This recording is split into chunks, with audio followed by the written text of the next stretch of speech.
2025 жылдың аяқталуына 5 күн ғана қалды. Тағы бір жыл тарих қойнауына кеткелі тұр. Өкінішке қарай биыл қаралы суыт хабар да аз болмады. Тау тұлғалардан айырылдық. 2025 жылмен бірге тұтас бір дәуір көшіп барады. Жылдың басында қаралы хабар жетті. Әдебиет әміршісі, тарих тамыршысы болған Мұхтар Мағауин 85 жасқа қараған тұсында дүние салды. Мен өзі Құдайға шүкір өмір бойы енді ойлаған сөзімді айтып, ойлаған жазуымды жазып келе жатыр.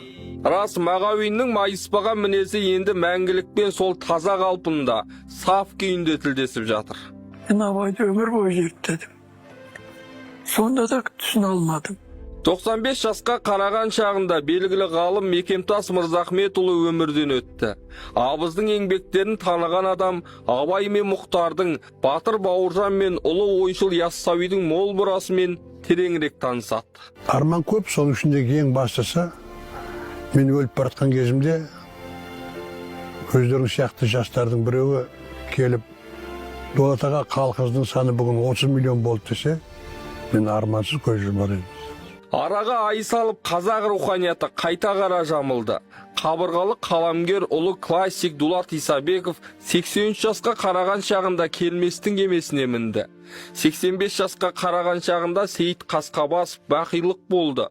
Ұлт руханиятын ұлықтап, қазақ ауыз әдебиетін терең зерделеуге бар саналы ғұмырын арнаған зиялы тұлға еді. Әдебиет әлемінің әкімі де 92 жасқа қараған шағында фәниден бақиға бет түзет. Ақ жүрді, ақ сөйледі, ақ өлім бүйірді десті замандастары. Шығарғанымды әбден жанымды тазалай. Себебі сен таза ниетпен жазуың керек.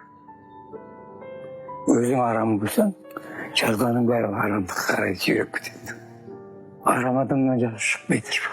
81 жасқа қараған шағында жазушы ақын Темірхан Медетбек, 84 жасында халық жазушысы, драматург әрі сазгер Исраил Сапарбай өмірден өтті.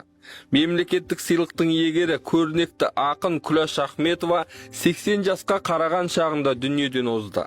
Ал қазақ телевизиясының дамуына сүбелі үлес қосқан қайраткер Ғалым Доскен 65 жаста көз жұмды. Әр қаза тұтас қазақ елінің қабырғасын қайыстырды. En uzak baktı ömür geçti.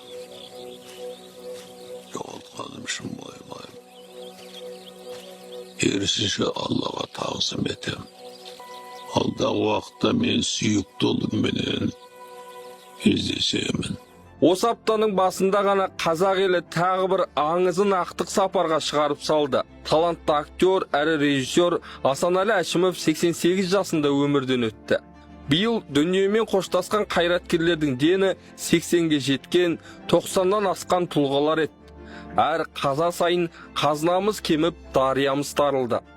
Қорыта айтқанда, өшпейтін, өзімен бірге көшпейтін із қалдырып, алыптар ауып барады.